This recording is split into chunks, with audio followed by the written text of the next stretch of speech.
আসসালামু আলাইকুম, সবাই কেমন আছেন? আলহামদুলিল্লাহ আমি ভালো আছি। তো আমাদের এই বছরের আমের সিজনে আম ধরে নাই গাছে তেমন একটা, অল্প কয়টা আম ধরেছে।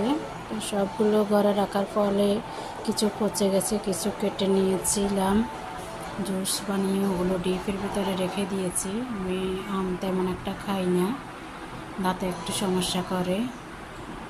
তো এগুলো আছে, বাকি যা পচে বলে ফেলে দিয়েছিলাম সবগুলোর পরে এই আমগুলো শেষ, গাছে কোনো আর আম নেই, শুধু এই আমগুলোই আছে।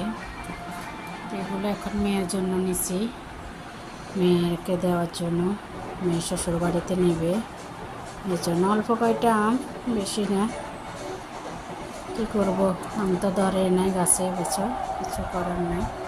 তবে সুন্দর কালারগুলো।